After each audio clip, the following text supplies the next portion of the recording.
Hidden in plain sight, the masked engineer. The corridors of Harmony Prime hummed with the steady rhythm of a station that never slept.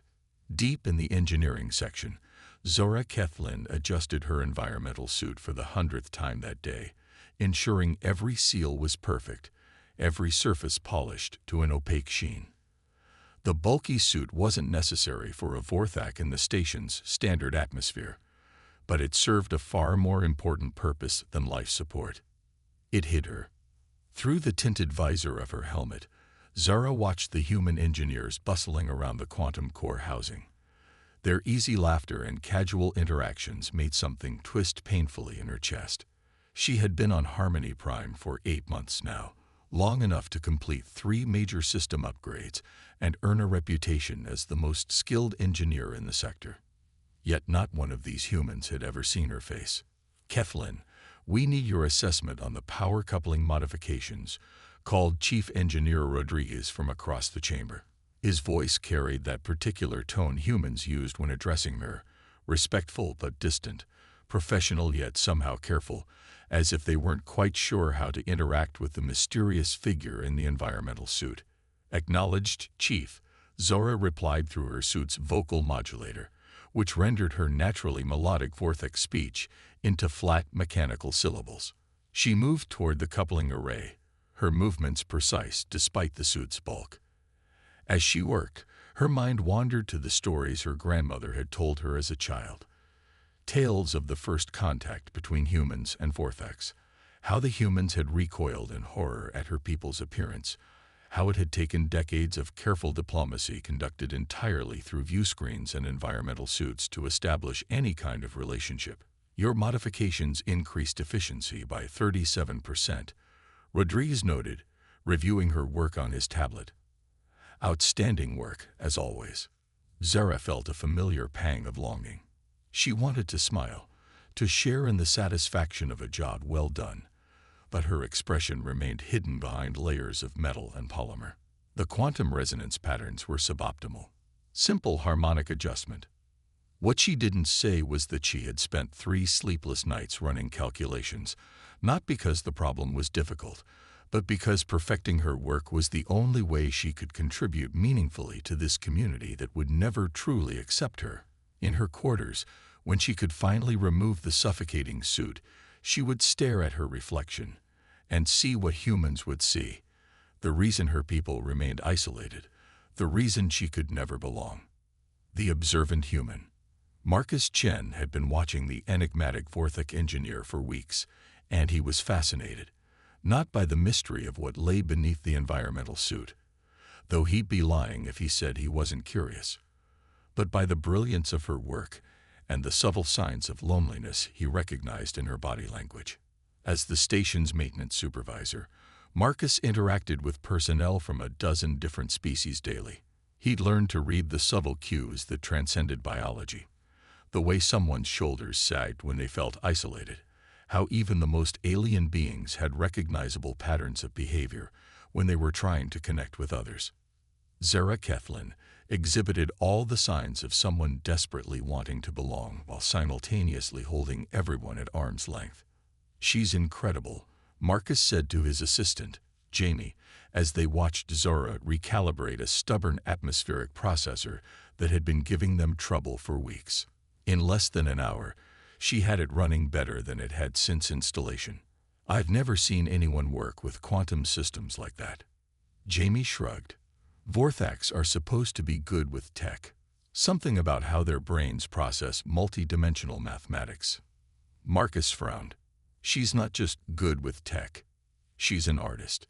Look at those modifications. They're not just functional. They're elegant. Beautiful, even."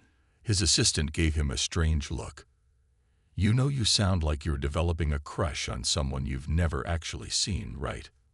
Marcus felt heat rise to his cheeks, but he didn't deny it. Over the past 2 months, he'd found himself paying attention to Zara in ways that had nothing to do with work efficiency reports. The way she always arrived early and stayed late, working alone in the quiet hours when fewer humans were around. How she paused sometimes when passing a view screen showing the station's recreational areas, watching humans play games or share meals with a stillness that spoke of deep longing. The careful way she moved through crowds, always maintaining distance, never quite part of any group. "Maybe I am," Marcus admitted quietly. "There's something about her. The way she thinks, the way she approaches problems. I've never met anyone like her." Jamie shook her head in bewilderment. "You humans are weird about romance. At least with other humans you know what you're getting into." Marcus didn't reply, but his gaze lingered on Zara as she packed up her tools. He'd been leaving small tokens of appreciation for her work, a perfect coupling from the fabrication unit when he noticed hers was wearing out, a cup of the synthetic protein blend that she seemed to prefer, positioned where she'd find it when she arrived for her shift. He'd been hoping she might seek him out, curious about who had been showing her such consideration, but she never did. If anything, she seemed to become more reclusive after each gesture. Small gestures, big impact. Zara discovered the modified plasma torch exactly where she needed it, calibrated perfectly for the delicate work she was doing on the station's communication array. This was the 7th time in 2 weeks that someone had anticipated her needs, leaving exactly the right tool or component in exactly the right place at exactly the right time. She looked around the nearly empty engineering bay, but saw no one except Marcus Chen organizing spare parts in the supply alcove. The human maintenance supervisor was always around. She'd noticed, seemingly appearing wherever work needed to be done. He had kind eyes and steady hands, and unlike many humans, he never seemed uncomfortable around her. In fact, he often went out of his way to greet her, to ask about her projects with what seemed like genuine interest. But surely someone in his position wouldn't concern himself with the small needs of a single engineer, especially not an alien engineer who kept herself hidden away. Zara picked up the torch, noting the careful calibration, the way it had been modified to work perfectly with Vorthak hand anatomy despite her gloves. Whoever was doing this understood her work intimately and cared enough to make her life easier. For a moment, she allowed herself to imagine what it would be like to have that kind of consideration from someone who actually knew her, who could see past the suit to the person inside. The thought was so painful she almost gasped. "That looks like delicate work." Marcus's voice came from behind her, and she turned to find him approaching with what appeared to be genuine interest. "Communication array maintenance. Harmonic resonance calibration," Zara replied through her modulator. The subspace transmitters were developing phase distortions. Marcus nodded as if he understood, though Zara knew the technical details were beyond most non-specialists. "I've been meaning to ask. I've noticed the efficiency improvements throughout the station since you arrived. Your work is remarkable." Something warm unfurled in Zara's chest at the praise, even delivered through the impersonal filter of professional courtesy. The systems were well designed. They required only minor optimization. "I don't think you give yourself enough credit," Marcus said, and there was something in his tone that made Zara look at him more carefully. "The modifications you've made show a deep understanding not just of how these systems work, but of how they should work. That's not something you can learn from technical manuals." Zara found herself staring at him through her visor, struck by the realization that he was the first person on the station to recognize the artistry in her work. "You have an engineering background." Marcus smiled, and even through her tinted visor, Zara could see how the expression transformed his face. "My degree is in applied physics, but I ended up in maintenance because I like working with my hands. I appreciate good craftsmanship when I see it, regardless of the field." For a moment, Zara forgot to maintain her usual distance. The quantum couplings in Section C were particularly challenging. The harmonic frequencies were creating destructive interference patterns that she caught herself, realizing she was talking excitedly about her work, something she never allowed herself to do. "Apologies. Technical details are not interesting to most people." "They're interesting to me," Marcus said, and his voice carried a warmth that made Zara's heart skip. "I'd love to hear more about your approach to quantum harmonics sometime. Maybe over coffee, or whatever beverage you prefer." The invitation hung in the air between them, and Zara felt a familiar panic rising in her chest. This was how it always began. Someone showed interest, wanted to get closer, and eventually they would want to see her face. They would want to know who she really was beneath the suit, and then everything would change. I am very busy with my work, she managed, hating how the modulator flattened the regret in her voice. Marcus's expression didn't change, but she caught a flicker of disappointment in his eyes. Of course, I understand. But if you ever want to discuss engineering over something other than a comm channel, you know where to find me. As he walked away, Zara felt the familiar ache of isolation settle over her like a weight. She wanted nothing more than to call him back, to accept his invitation, to have one normal conversation with someone who seemed to appreciate her mind. But she knew how it would end. It always ended the same way. Emergency protocols. The station's alert klaxons shattered the normal hum of daily operations, their urgent wail echoing through every corridor and chamber of Harmony Prime. Zora looked up from the plasma conduit she was repairing as the emergency lighting bathed everything in pulsing red. All engineering personnel to stations. Chief Rodriguez's voice crackled over the comm system. We have a cascade failure in the primary fusion reactor. This is not a drill. Zara's blood went cold.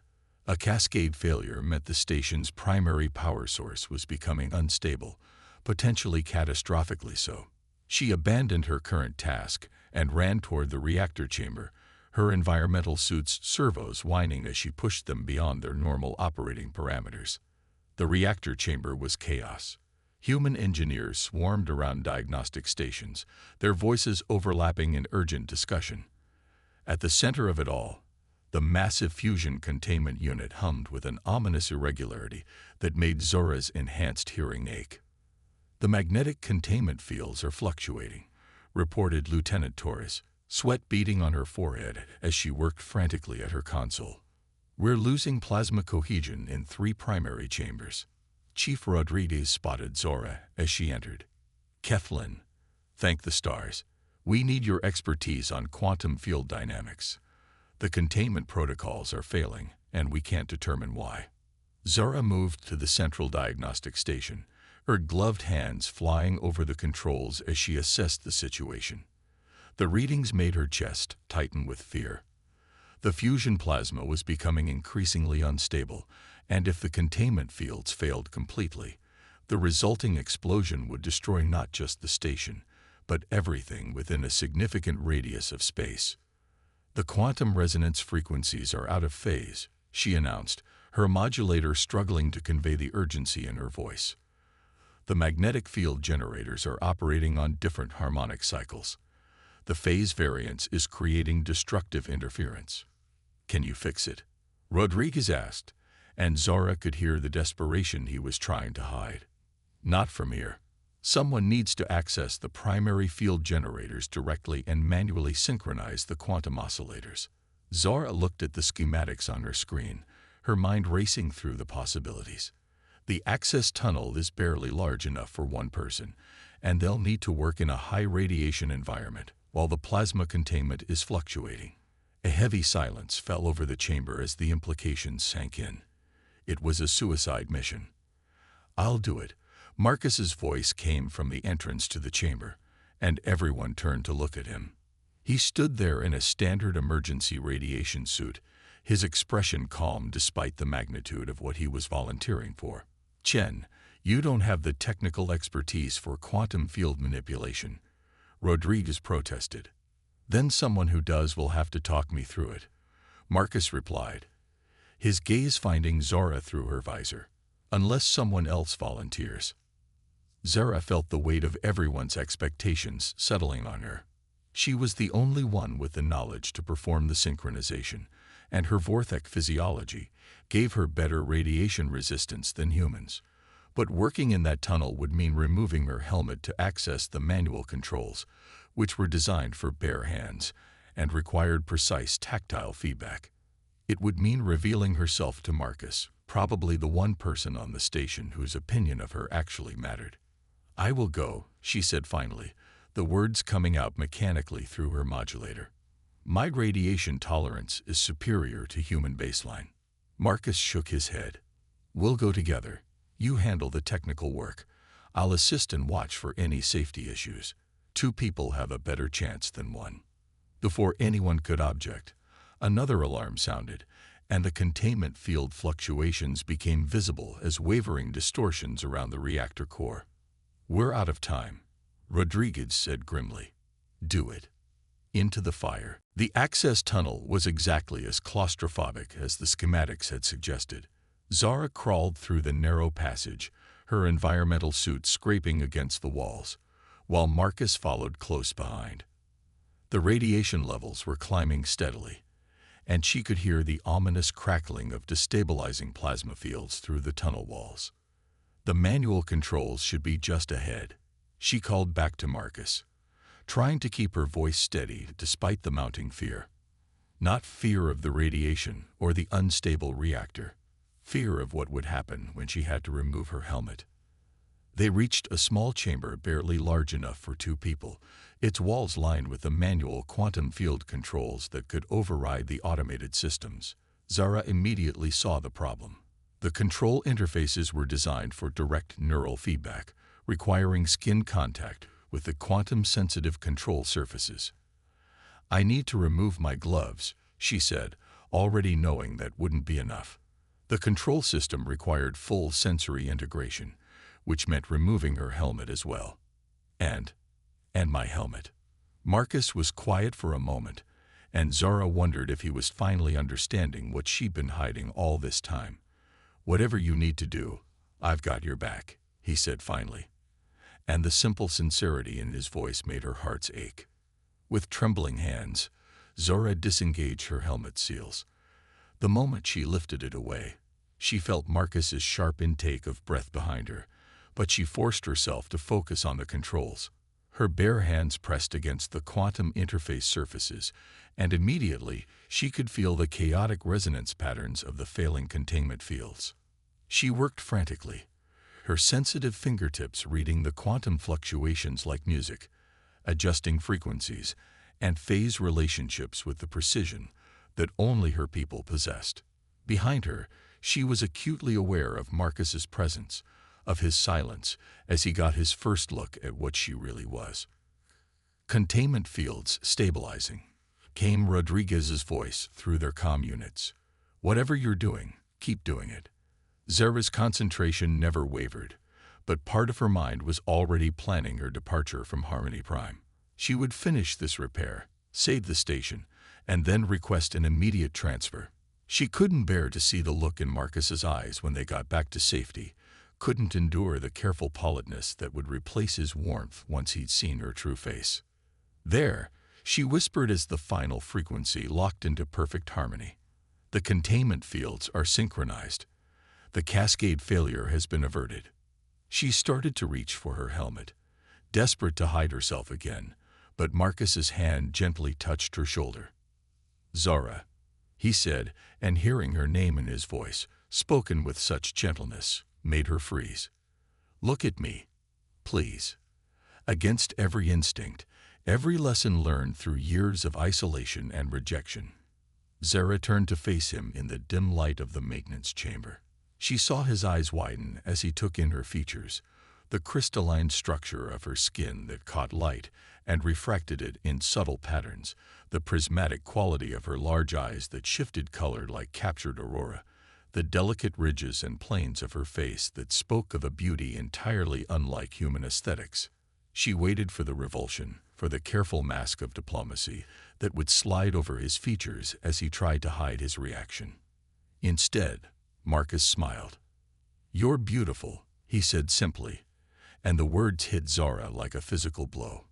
"I mean really beautiful. Why do you hide?" Zara stared at him, unable to process his reaction. My appearances. Humans find my people disturbing to look at. It is why we maintain distance, why we interact only through environmental suits and comm screens." Marcus shook his head, his expression puzzled. "Who told you that?" "Because they were completely wrong." He looked at her more closely, taking in the play of light across her crystalline features. You're like a living jewel. You're stunning. For the first time in her adult life, Zara allowed herself to believe that maybe, just maybe, her grandmother's stories about human prejudice were outdated. That maybe there was room in this universe for connection that transcended the barriers her people had built around themselves. The reactor is stable. Rodriguez's voice crackled through their comms, reminding them of where they were. You two need to get out of there before the radiation exposure becomes dangerous. As they made their way back through the access tunnel, Zara kept her helmet in her hands instead of putting it back on. For the first time in months, she breathed the station's air directly, felt it against her skin. And beside her, Marcus crawled through the narrow space with a smile on his face that suggested this emergency had been the best thing to happen to him in a long time.